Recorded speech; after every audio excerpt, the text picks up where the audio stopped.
Jeune Afrique. The objective of the barometer is to share the perception of African private sector leaders on key issues and challenges. As you can see on the screen, this year we had 194 participants to the survey. They come from more than 50 countries across Africa. This year, 1/3 of the CEOs were English-speaking leaders, and we also have almost 1/3, 30% exactly, with operations in at least 2 regions of Africa.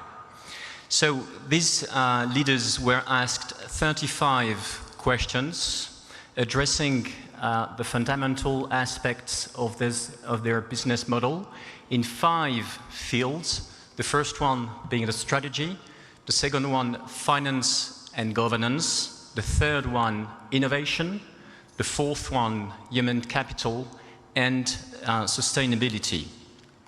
So if we go through each part of the survey, the good news, which is the good news of the day, is the return of confidence exceeding that of 2019, which was the pre-pandemic level, with 78% of the CEOs that are confident in the prospects of their industry and their company for 2022.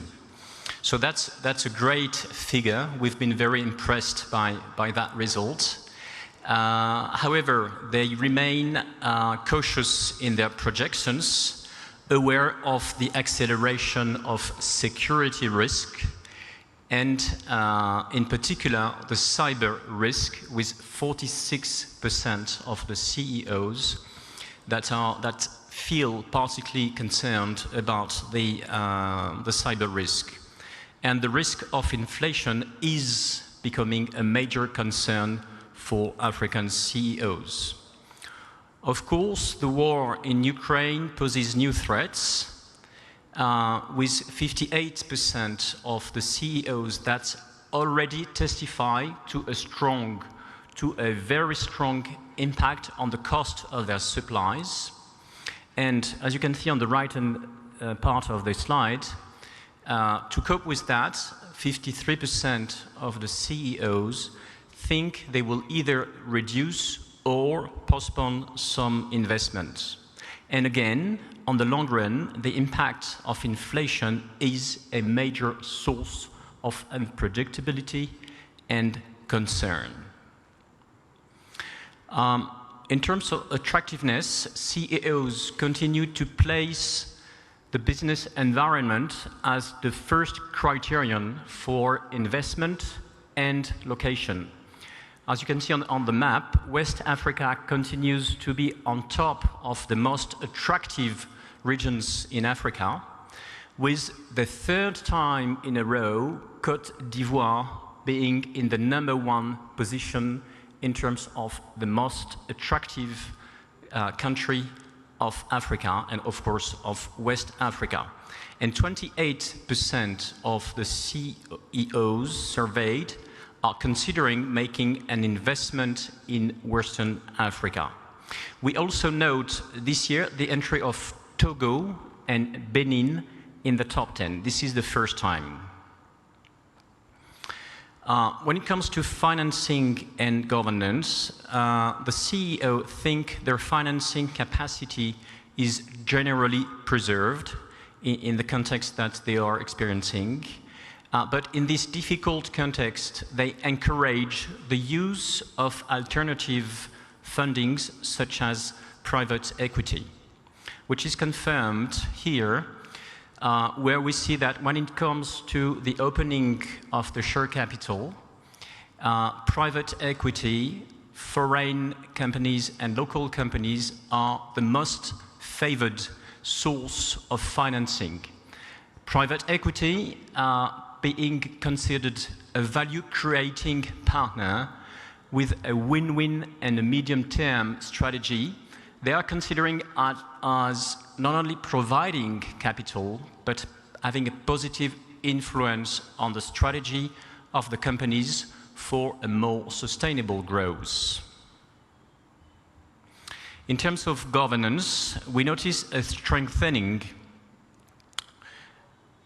of governance at a constant pace, driven by an increasing use of independent directors, and it is noticeable a commendable progress on gender parity. More than 75% of the CEO are committed to the independence of their board of directors, and in the current environment, the need for an agile and transparent body of governance is growing, and the CEOs are making it a top priority. On gender parity, although improvements are witnessed, there is still room for progress to bridge the gap with global levels on diversity. Innovation. Innovation is a strategic priority for African companies. 89% of the CEOs surveyed have developed an innovation strategy, either through the creation of an innovation committee or the appointment of an innovation leader. Clearly, Africa is consolidating its leadership in terms of digital payment innovation. And as you can see on the right-hand part of the slide, over the next 12 months, 80% of the innovation project will focus on digital payment, process automation, and artificial intelligence. More than ever, innovation is open and collaborative, with 49% of the project, the innovation project, that will involve partnership with incubators or startups. So these are new collaborative approaches between the public and the private sectors for more innovation. Human capital. The race for the best talent is more than ever critical for companies in Africa. Identification and attraction of talent, which was the #1 issue before, is now #2, as there is an increasing demand for talent development to retain the best employees. And to help companies maintain their attractiveness and competitiveness, companies are creating in-house universities and partnerships with training experts. Employee performance management policies are diversifying and getting closer to international standards. Equal pay, as you can see on the right-hand part of the slide, between men and women appears to be a strong asset to maximize women empowerment in African companies for 46% of the CEOs surveyed. So combined with diversity in the hiring process, equal pay, and gender diversity in the leadership team, clearly women empowerment is breaking the bias in 2022. Now, let's talk about sustainability. Sustainable development is clearly at the heart of the strategy of African companies, with 83% of the CEO surveyed that consider sustainability issues in their corporate strategy. They are doing this, they are demonstrating that this is clearly a new standard. And if African CEOs are committed to improve their ESG impact and transforming their companies into sustainable companies, it is because they are convinced that sustainability and profitability can go hand in hand. And finally, on sustainability, after 2 years of a global health crisis, and in the context of the release of the 6th assessment of the United Nations Panel on Climate Change, sustainability is more and more influenced by external factors, such as the regulatory obligations, as well as the stakeholders' expectations. So now, for African companies, The challenge in terms of sustainability is clearly to move from strategy to implementation and monitoring of sustainable commitments. Thank you very much for your attention, and now we can open for questions. Thank you so much, Emmanuel. Really illuminating. Come take a seat with me. Let's get into the Q&A. Great to see you. I know a lot of work goes into these surveys. I'm going to ask one question as the audience starts to warm up and get your thoughts ready and to pose questions to Emmanuel. What shocked you or surprised you in some of these outcomes in terms of when you've last did the survey and what you're seeing at the moment? There's clearly been an increase in the cost of supplies because of the consequences of the pandemic and the problems that has caused on the supply chain globally. And in addition to that, the cost of raw materials, of certain raw materials, has significantly increased over the last couple of months. And this flows into the cost of supplies. Yeah, really interesting. And I think we've seen this trend emerging, and I find it fascinating that it's one of those big points of conversation. Ladies and gentlemen, do you have questions for Emmanuel that we could pose to him? We have roving mics standing by. Please raise your hand and introduce yourself. We'd love to hear your thoughts. Any questions? Nothing as yet. Okay, great. So that gives me an opportunity to ask the questions I want. I found it, let's start with the last slides on sustainability. And I think it's been one of those contentious issues. I think it's, the pandemic made us reflect a lot inwards about what we should be doing. I think with the new risks, there's always a big question about we're going to see that thinking, that strategy being derailed because of the global shocks that are emerging. But it sounds like it's still very much on African CEOs' agenda. No, it's clearly a new standard. It is clearly a new standard and clearly a must-have. And as I just explained in the end of the presentation, the message we received from the CEOs is that they are convinced that sustainable development and profitability can go hand in hand. So there's no option. I mean, they must keep on moving on sustainability. The challenge for some of them is to move from strategy to implementation and monitoring of the progress they can make. And I mean, I don't know if you asked these questions, but is it they're worried about the regulatory environment and they don't know what they should be doing to comply? Or, I think it's sort of how you read into, the metrics of, is this green, is it not, is it ESG, is it not? Well, there are a few frameworks so that they can refer to, and in terms of monitoring, even if there is not, for the time being, a global standard that would reconcile everybody, because the US have one, Europe has one, etc., etc. Fantastic. I'm just going to check with the audience. Do you guys have any questions at this point in time? Okay. The most exciting regions, and this actually quite surprised me, West Africa is sort of the go-to place right now. Could you tell me why? I'm sorry, could you repeat? West Africa, so the most exciting, economic regions where CEOs are most excited about. Why is it West Africa? I think primarily because of political stability, which these countries can enjoy. And in the case, for example, of Togo and Benin, for example, we have seen those two countries making significant progress years after years. And I think this is the result of a consistent strategy to attract foreign direct investment, and they have returned. I mean, they are starting to have return today. Do you get a sense that there's any sense of alarm or urgency about the food insecurity situation right now? I know that, I know these surveys, don't reflect in real time today, but was there any sort of indication that that is becoming one of the worries about what the inflationary outlook is going to be? Yes, they are really concerned about the risk of inflation that, for example, we have in Europe.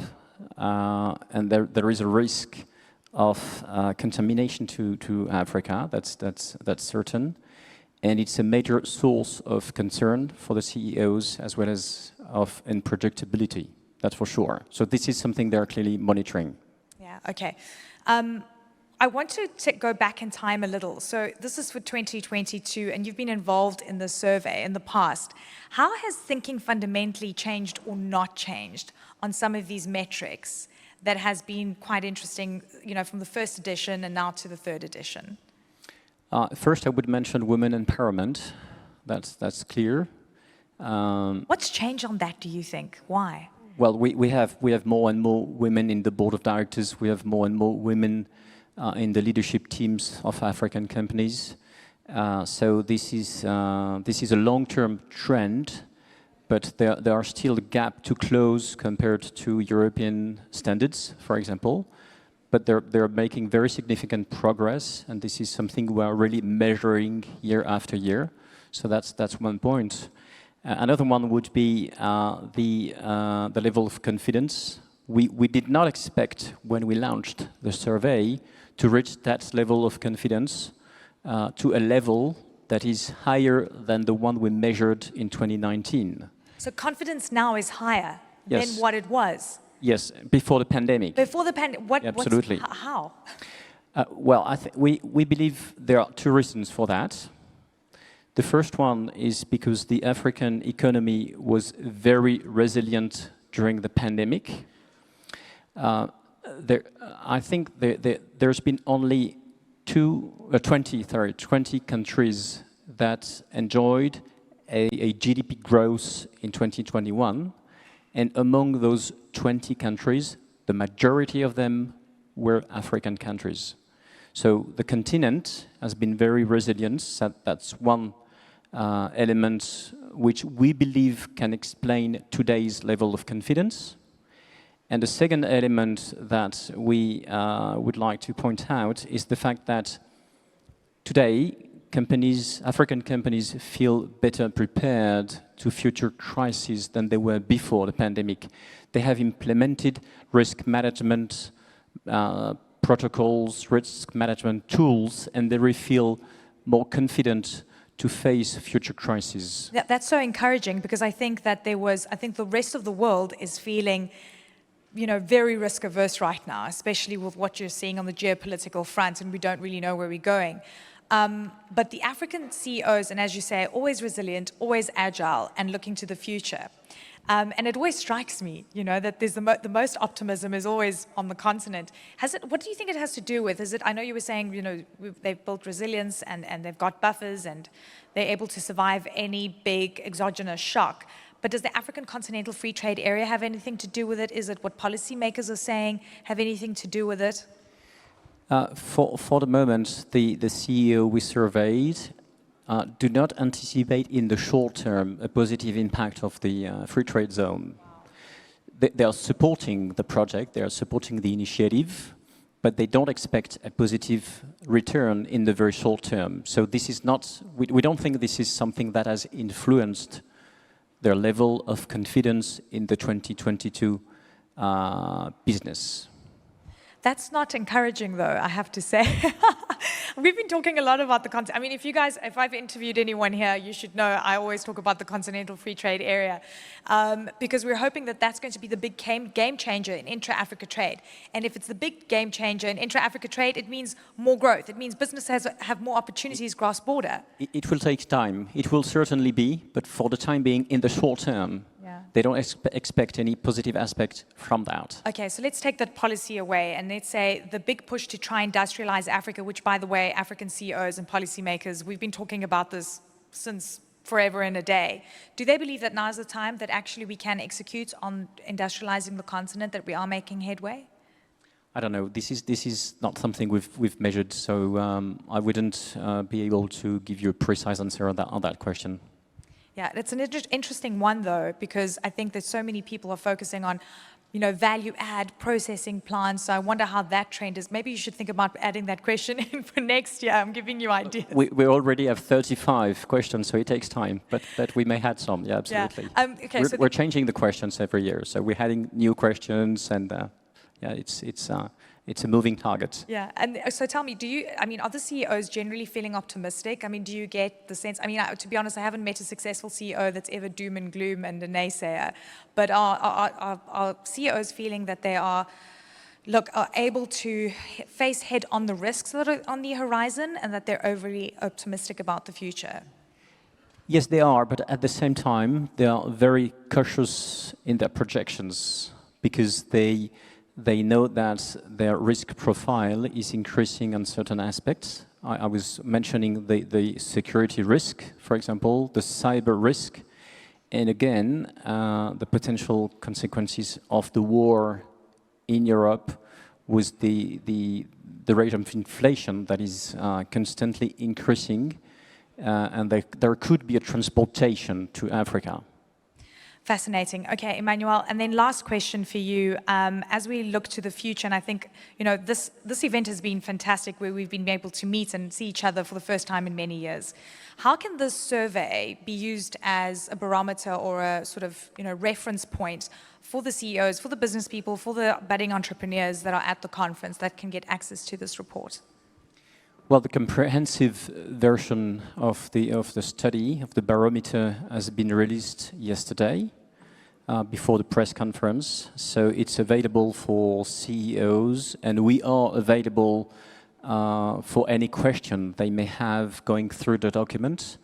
But it's really worth reading because it's very rich, very dense, and there are a lot of information that I think are very relevant when it comes to making decisions, planning investments, and so I think it can be very useful for CEOs. It's not only for the public at large, but it is also for CEOs. Fantastic, Emmanuel. Thank you so much. It's really good to see you, and hopefully we have more good news next year when we do the CEO survey again. Yeah? Thank you, Annie. Thank you very so much. Bye-bye. Thank you. Round of applause, please, for Emmanuel. Much appreciated. And as Emmanuel says, we absolutely can reference this report. It is rich with information and a really good barometer in understanding what you in the room are thinking, what other CEOs around you in the region might be thinking and feeling, and perhaps nuggets of information about potential opportunities. Our next panel discussion is our CEO talk. It is about the Africa we want. It is my pleasure to now welcome to stage our moderator, Abdou Diop, the managing partner at Mazars Maroc. Abdou, over to you.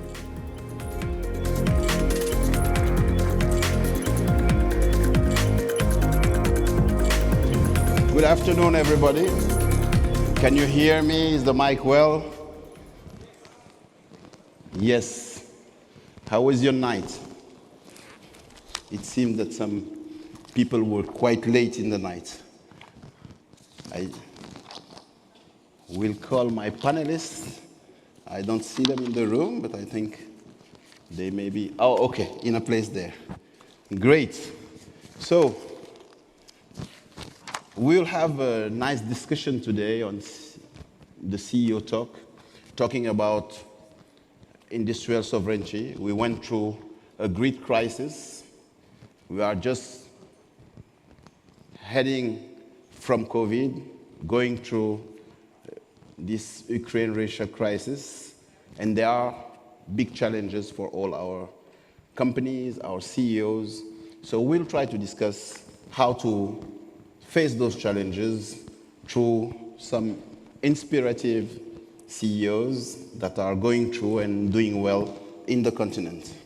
So to speak today, I'll call Mr. Husseini Dlamini, Chairman of Massmart Holding and Aspen Pharmacare Holdings. Round of applause, please. Okay. Delphine Traoré, Regional CEO of Allianz. Mr. Husseini. Hi, bro. Great. Hi. Thank you.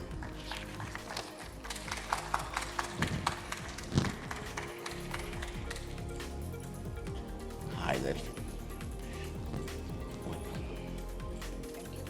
And Mr. Abdelaziz Makhloufi, CEO of CHO.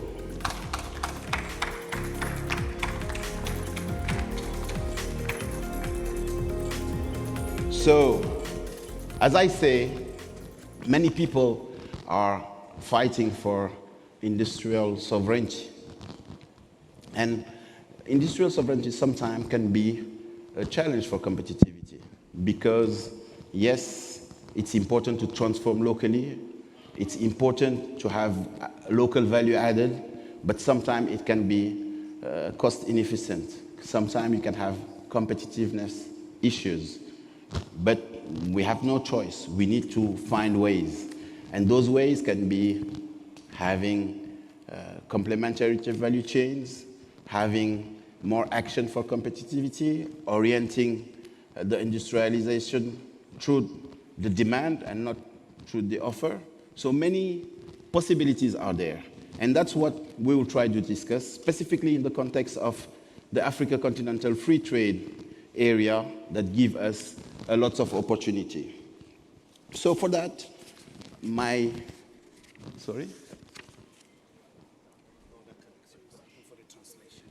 Oh, okay. You're right. The cask for the translation. Sorry, I went directly to English, forgetting that it makes English in French and French.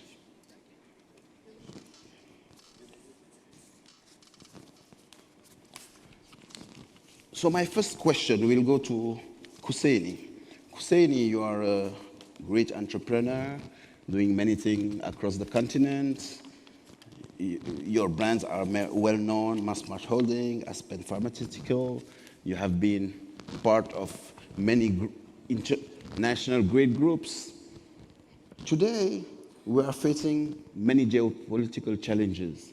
How in that context, private sector can play its role? How, for you, at your perspective, we can be part of this relaunch and this Africa we want?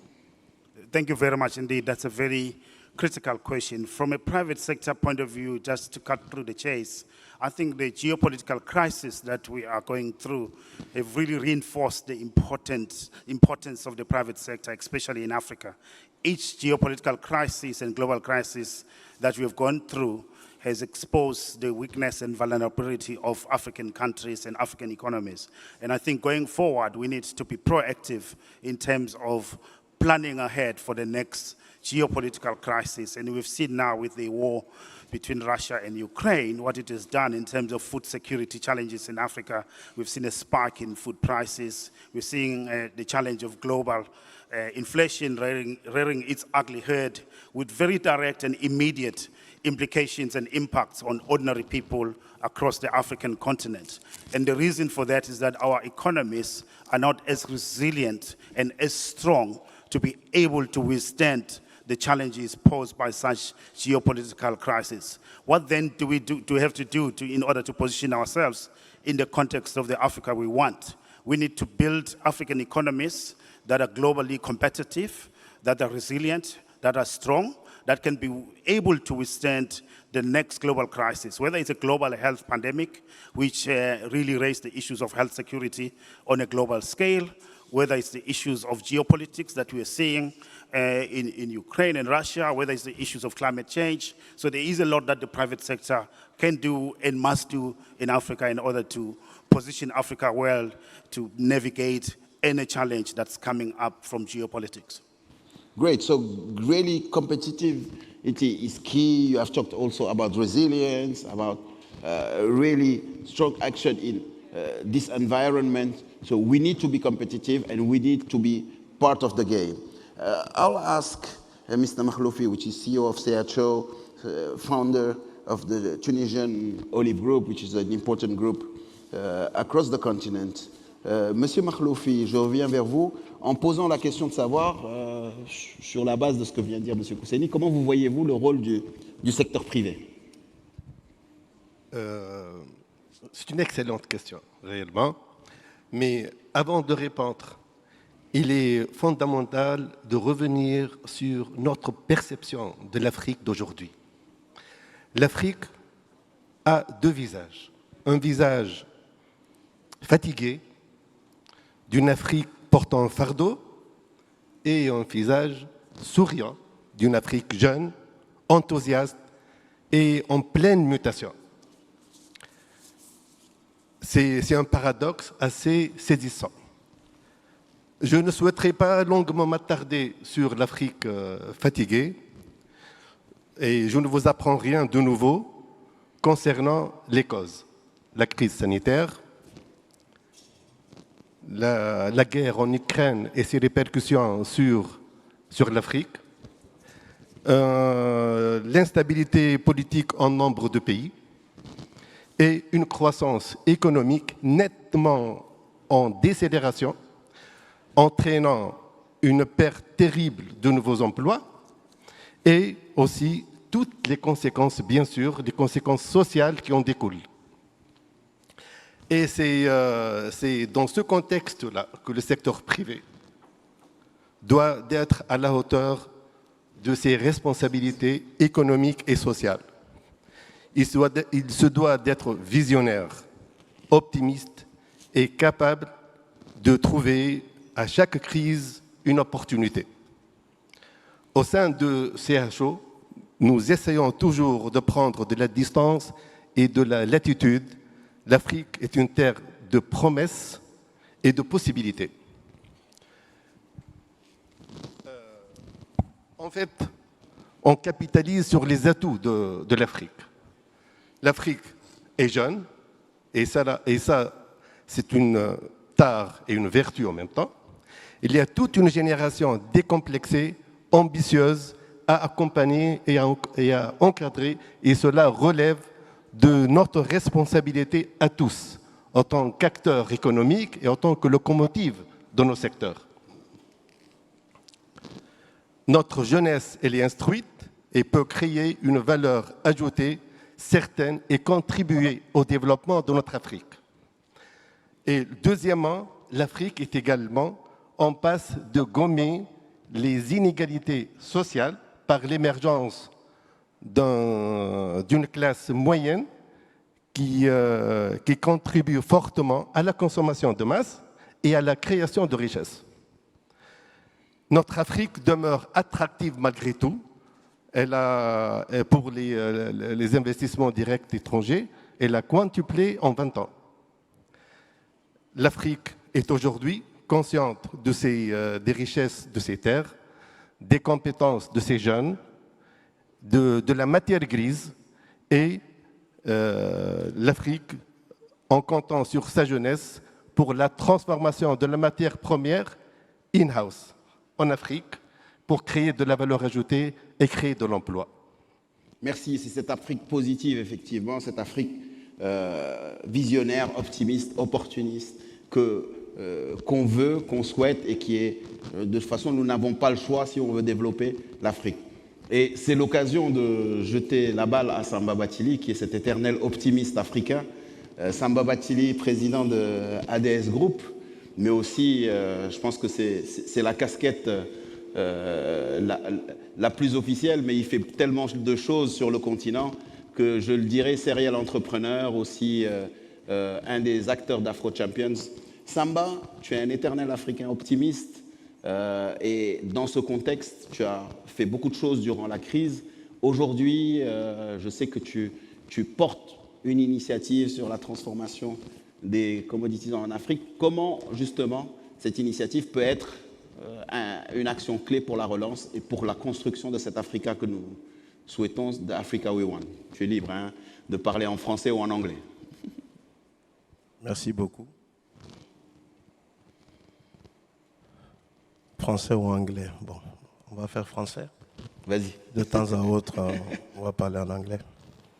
Bon, merci d'abord de me donner la parole.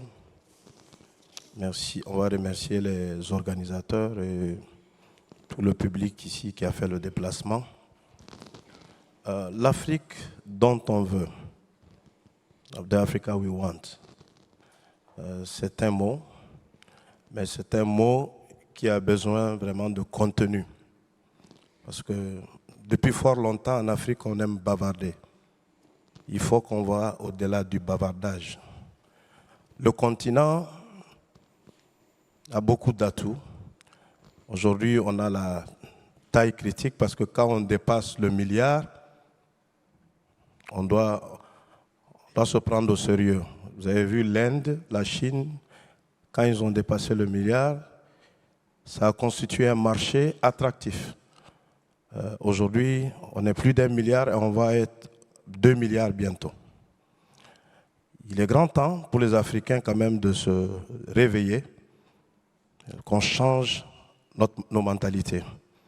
Parce que ce n'est pas compréhensible qu'avec toutes les ressources qu'on a, ressources minières, pétrolières, les terres arables, qu'on continue à avoir la misère en Afrique. Donc, il ne faut pas se plaindre ni de la colonisation, ni de la traite des esclaves. La faute, c'est nous-mêmes, nous les Africains. Il faut qu'on change notre logiciel. Avec tout ce qu'on a, je pense qu'il est grand temps qu'on voit les fondements même de notre économie. On ne peut pas développer un continent quand tout ce qu'on gagne, on le dépense à l'extérieur. Vous parlez tout à l'heure de la crise de l'Ukraine. Ça fait longtemps que nous, en Africa Development Solutions, on parle avec les opérateurs économiques, on parle avec nos dirigeants. On ne peut pas continuer à faire ce qu'on fait depuis 60 ans. On a des terres arables. On peut aujourd'hui focaliser la jeunesse sur l'agriculture. Mais ça nécessite de la planification. On ne peut pas continuer, par exemple, en Afrique de l'Ouest, à importer plus de 5 millions de tonnes de riz quand on a des coins comme l'Office du Niger. On a beaucoup de terres arabes en Afrique de l'Ouest. On importe 5 millions de tonnes.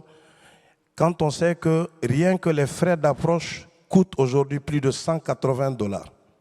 180 $ qui pourraient aller dans la poche des paysans. Mais il ne faut pas qu'on s'attende à un miracle. Les pays comme la Thaïlande, le Vietnam ne sont pas arrivés là où ils sont aujourd'hui sans qu'il y ait un effort concerté de la part des pouvoirs publics et du secteur privé. Okay? C'est cette symbiose qui manque et ça doit se faire sur des années. On doit planifier sur plusieurs années. Alors qu'en Afrique, on veut faire du surplace. Un gouvernement est élu pour 5 ans, ils veulent résoudre tous les problèmes en 5 ans. Ce n'est pas possible. Le développement se planifie sur plusieurs années.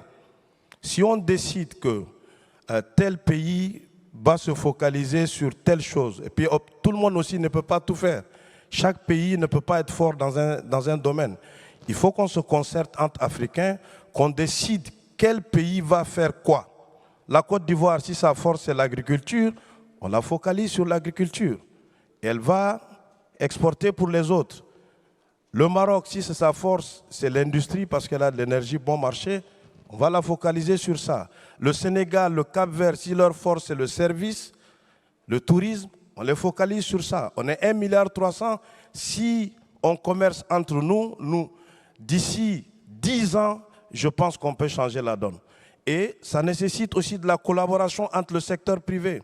Le secteur privé, je suis désolé, on ne travaille pas ensemble. L'Afrique est remplie d'opportunités. On se bat sur des choses qui ne sont pas importantes. Alors qu'il y a tellement à faire que si on travaille chacun 18 heures pendant les 15 prochaines années, on ne pourra pas tout faire. Donc, moi je pense qu'aujourd'hui, il est question qu'on collabore plus que de faire de la compétition. Et aussi, ce que les Américains disent, put your money where your mouth is. Et c'est ce que nous on fait. Quand on parle de tourisme, nous on a investi aujourd'hui dans le tourisme au Cap-Vert, on est en train d'investir en Côte d'Ivoire, on a investi en Afrique du Sud, on est en train d'investir au Maroc, on a investi dans la confection. En 2018, vous avez suivi à l'Union africaine, quand on a dit au chef d'État, pendant les sommets en Inde, ils portent des tenues africaines et des tenues indiennes, et pendant l'Union africaine, ils portent d'autres tenues. Parce que ça aussi, c'est de l'emploi pour nos designers. Ce costume dont je porte, c'est un designer sud-africain qui l'a fait. Donc, c'est des petites choses que chaque Africain doit faire pour que cette richesse reste en Afrique. Vous voyez, nos amis de l'Union européenne commercent à 70%. Qu'est-ce qui nous empêche de faire au moins 60%? Le reste, 40%, on fait avec le reste du monde, parce qu'on vit dans un monde global. pour qu'il y ait du donner et du recevoir. Merci Samba, je sais que si je te laisse parler, on va passer la nuit ici, il y a un panel présidentiel juste après, donc merci, mais on sent le plaidoyer, effectivement. Bon, Samba est un passionné qui fait beaucoup de choses et effectivement cette promotion des industries africaines, de la culture notamment et des designers africains extrêmement important. Changer de logiciel, hein, c'est un peu des messages clés qui viennent des uns et des autres, la coopération, le travail entre le secteur privé, et je pense que c'est le vrai sens de l'initiative Afro Champions aussi. Je vais passer à Delphine Traoré, qui est la Regional CEO Africa de Allianz, hein, donc une grande actrice du secteur des assurances, mais pas seulement, puisqu'elle occupe différentes hautes fonctions, mais celle-là est la principale. On parle beaucoup d'optimisme, mais bon, optimisme veut dire aussi sécuriser tout cela à travers les assurances. Quel est le rôle des assurances dans cette dynamique de relance, cette dynamique de construction de l'Afrique que nous voulons? Merci à tout le monde d'être là. You can speak in English, if you, Okay, actually. you're fine. We're fine with I'll that. speak back. So thank you for the question. To balance. Okay. Yeah. I have to agree with my brother here. We need to put our money where our mouth is. Exactly. The insurance sector and the financial industry sector in general is here to support the private sector. We're here to support companies like yourselves or any manufacturing on the continent, right? However, there was a lot of discussion on how does this private sector work together. We found that Africa was way too fragmented in general. The insurance industry is revenue about $68 billion a year. Of the $68 billion a year, 10 countries represents 90% of this number. And South Africa alone represents 70% of this number. So try to talk about how do we provide insurance to a company that is a Pan-African company with different regulations from one country to the other. So the private sector has a role of collaboration and discussion, and this is what we at Allianz have decided to do. We cannot do this on our own. We need to partner with another insurer that is good at what they do, and we partnered with Sanlam, where we will be creating a joint venture going together. However, the public sector also needs to support the private sector in everything that we're doing to create the Africa we want. It's inconceivable that this continent by 2050 will have 2.5 billion people. Half of them are below 25. When we talk about the African continental trade area, from the latest readings that I've had, 3.4 trillion of borderless market can be created with this. However, our governments are still not open, although this treaty was signed, we're not progressing in execution, mainly because each country is trying to save the duty revenues that they're making on the ground. We will have 4 presidents here this afternoon. I think it will be important to ask them why it's not working. They will be here. They need to tell us why it's not working, knowing that most of the countries, we talk about continental collaboration, but each country is still looking at the revenue of the country in particular. And as long as the continent and the public sector is not enabling the private sector, then we are here for a long while. Great. I think the key word is partnership. You are talking about partnership. Samba talked about, Kuseni talked about, Luffy talked about. You are all talking about partnership. It can be between private and private, private and public, but it's something which is key to build this Africa we want. I will move now again to Kuseni just to talk about how AFCFTA, which is not in the path we want, how it can bring all this together. Thank you very much. I think the AFC, African Continental Free Trade Area Agreement, is a powerful and positive force for good, which is long overdue. And I'm very pleased that many countries, or the majority of African countries, have signed up to it. As a retailer, we are very much impacted by inefficiencies in clearing ports and customs, and the infrastructure backlog and inefficiencies that we see at any given hour. We always have trucks moving from border to border, transporting goods. So the African Continental Free Trade Area Agreement is a godsend to us because it will help us in terms of allowing the free and efficient and fast movement of goods from one market to another. And it will also allow us to be able, to the extent possible, and I hope this can happen quicker, free movement of people across the continent. When I was coming here to Abidjan, I had to stop over across 5 countries in order to get here. And it's just embarrassing because if I was going to Europe, I was just going to get one direct flight and then stop over in London or New York or wherever. So there's still a lot that needs to be done in terms of really making sure that we've got world-class transport and logistics that work, that we build ports that are super efficient. And we've seen it in Togo, it's already happened in Lome, and it shows that it can be done.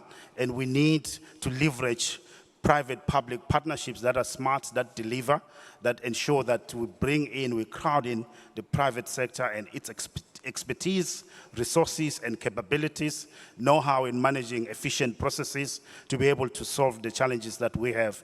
I think any problem that we have in Africa, I see it as an opportunity for us to innovate faster and also invest aggressively to be able to turn things around. And in order for us to build the Africa we want, we cannot postpone these issues. We cannot defer them to any other time. The time is now for us to really roll our sleeves and engage in terms of making sure that we've got roads, airports, railway lines, and ports that work. We need local governments, regional governments, and national governments that are efficient, that are based on world-class technocrats, that are capable and able to deliver services to ordinary people. And business happens at a local level. If you don't have the local municipality having the right skilled mayor and city manager and right officials, it undermines the competitiveness of businesses. So this is something that is really in the self-enlightened interest of business. It's something that we've got to drive aggressively. It's not just us looking at government. We have to ask ourselves as a private sector, what are we doing to operationalize the African Continental Free Trade Area in the promises that it has? Thank you very much. Great.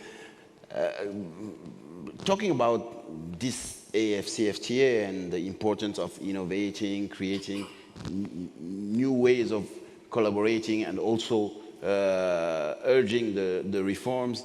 Samba, often in the discussion you talk about the need to have complementarity in value chains. Peux-tu justement développer dans ce sens comment justement il est nécessaire d'avoir des complémentarités dans les chaînes de valeur pour pouvoir justement accompagner la mise en œuvre de cette zone de libre-échange continentale?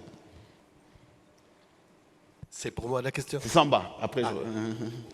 OK. Il ne peut pas avoir de zone de libre-échange si on ne s'assoit pas ensemble pour définir qui va faire quoi dans quel pays.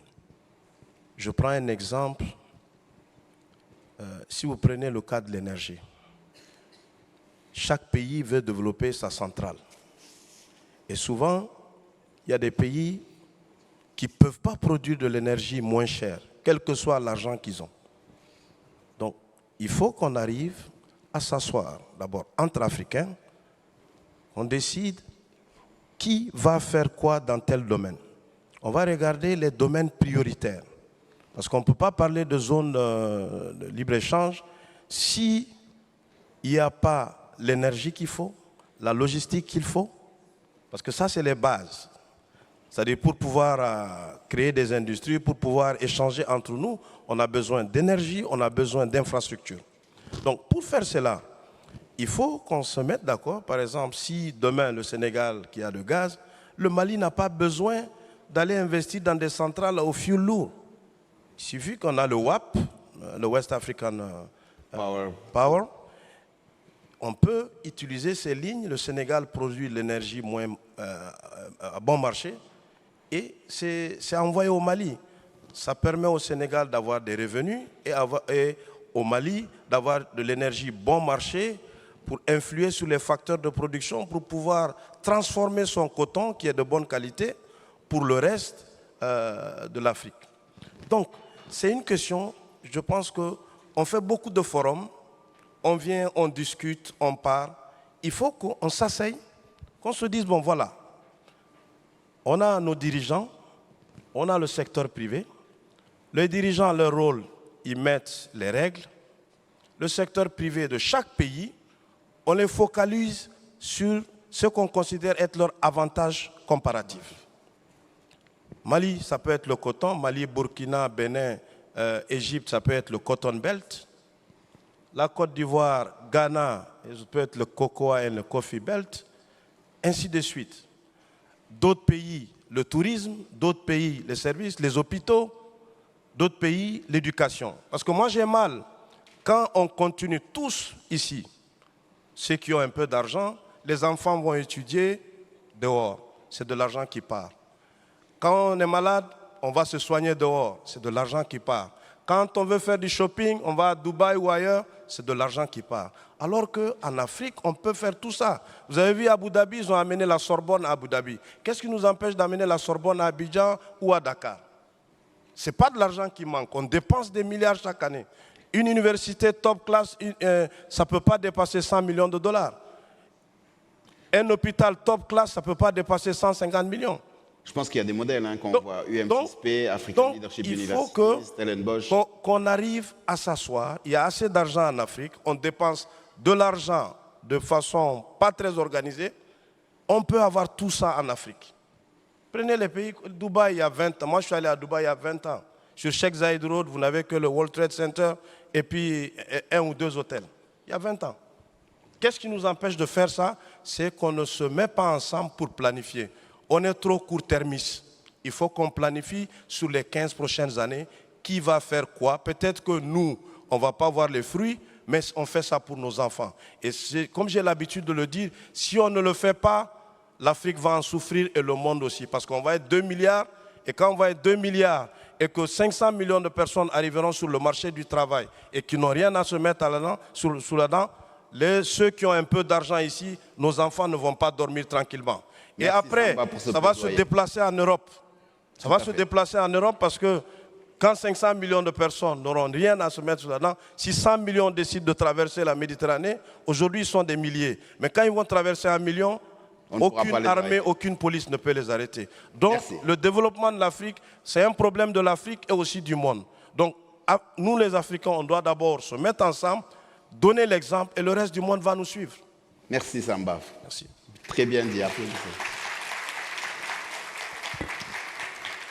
Delphine, what are your thoughts on all this AFCFTA and all these issues and the issues Samba is raising about how we need to talk each another and how to bring this Africa we want, how to really make it happen?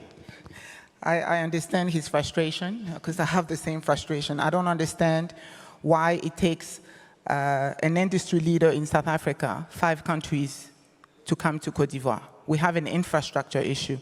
I don't understand why a 40-foot container leaving Hamburg, Germany, to Lagos costs $980, but from Accra to Lagos, it costs $1,500. And then we sit here and we complain about, what are we doing among ourselves? Europe wants to come to Africa. They create a direct flight into these continents because they need something from us here. We need to have the same mindset. There is no reason why we should have 2 flights a day from Paris to Abidjan, and we have no flights a day from Abidjan to Johannesburg. This is I do not understand that. So if we want to create this Africa that we want for our children that are coming in the workforce, it's important for our thought leaders, our governments, to actually want to do it, because everybody is still thinking about their country in the short term and their term in politics. Exactly. Thank you, Delphine. Je pense qu'elle mérite des applaudissements. C'est Abdelaziz Marfi. Donc, selon vous, comment, justement, en complémentarité de ce qui a été dit, comment redresser tout ceci pour vraiment accélérer la cadence et arriver à l'Afrique que vous souhaitez, que nous souhaitons tous?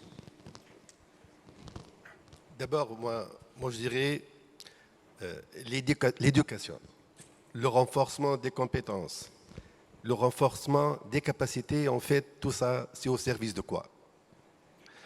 C'est au service de l'innovation et surtout de l'anticipation.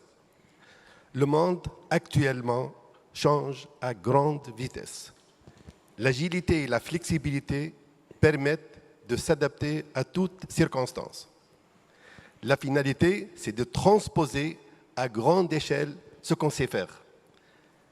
Vous savez qu'à CHO, dans le cadre de l'innovation et de l'anticipation, on a eu recours à la mise en place de la technologie blockchain et pour la première fois dans notre activité et dans le secteur.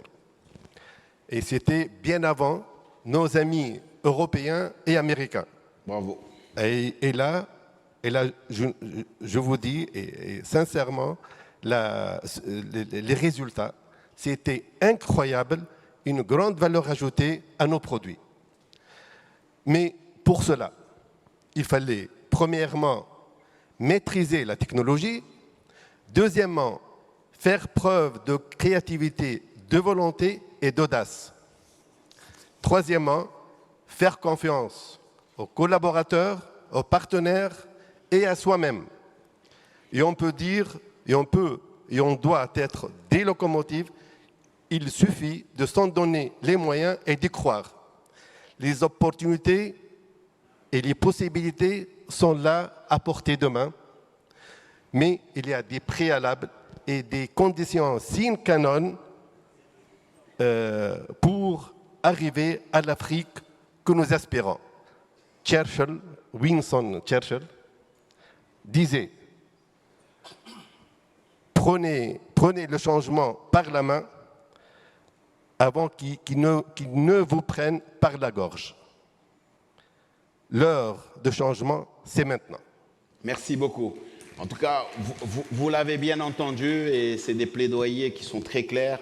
Il faut qu'on accélère les choses, il faut qu'on accélère la cadence, il faut qu'on soit innovant, il faut qu'on soit créatif, il faut aussi qu'on collabore entre nous, qu'on ait une planification collective. C'est vrai que les 54 pays du continent ne peuvent chacun devenir un hub de tout. Il faut qu'on se spécialise, il faut qu'on ait des complémentarités de chaîne de valeur parce qu'on ne peut pas, dans chaque pays, développer toute une industrie. Il faut qu'on ait des choix. Et ça, c'est des sujets importants. Hier, je vous le disais, hein, être entrepreneur champion, ça veut dire ça. C'est des exemples que vous voyez. Hein, c'est tous des champions dans leur domaine, mais qui font face à beaucoup de contingences, mais malgré tout, qui sont totalement convaincus qu'ils ont un rôle à jouer pour construire cette Afrique, parce que c'est l'Afrique que nous voulons. Samba, tu as pris le micro, tu voulais dire un dernier mot avant. Vas-y. J'avais une suggestion. Le CEO Forum, c'est très bien, ça permet au secteur privé, au secteur public, la société civile de se réunir. Ma suggestion serait que pour le prochain CEO Forum, avant qu'on arrive, qu'il y ait des groupes de réflexion pour arriver à ce programme de hub, que chaque pays puisse décider de faire quelque chose dans ce CFTA ou dans ce hub, qu'on y travaille, qu'on mette ensemble le secteur privé de chaque pays et le secteur public pour qu'à la prochaine réunion, on puisse décider ensemble pour dire que bon, voilà, les 10 prochaines années, voilà ce sur quoi tel pays et son secteur privé va s'attacher pour faire. Et aussi, tout ce qui est bailleur de fonds, tout ce qui est banque, tout ce qui est fonds d'investissement, qu'on se mette ensemble, qu'on dise, quand on va définir ces secteurs prioritaires, qu'on s'y mette au travail pour les 10 prochaines années. Parce que on va venir, on va partir, on fait des réunions, c'est bien, des discours, mais à la fin de la journée, il n'y a pas d'action. Je pense que ça, c'est quelque chose qu'il faut qu'on arrive à faire, parce qu'à la fin de la journée, c'est ce qui va compter, c'est ce que les gens vont retenir.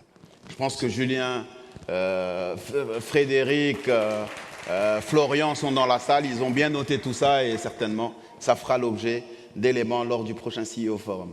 En tout cas, ce fut un plaisir, c'est des passionnés, on aurait pu passer des heures, malheureusement. Il y a encore un panel présidentiel qui nous attend ainsi qu'une cérémonie de clôture. Donc nous sommes obligés de nous arrêter là et nous ne pouvons malheureusement pas donner la main à la salle pour des questions. Mais bon, je pense que les interactions vont continuer et je pense qu'ils méritent tous des applaudissements. Ces champions qui font la fierté de l'Afrique et du nord au sud, de l'est à l'ouest. Merci en tout cas d'avoir partagé ce panel. Et avant de descendre, juste une photo de famille du panel. Comme ça, on libère la salle. Great.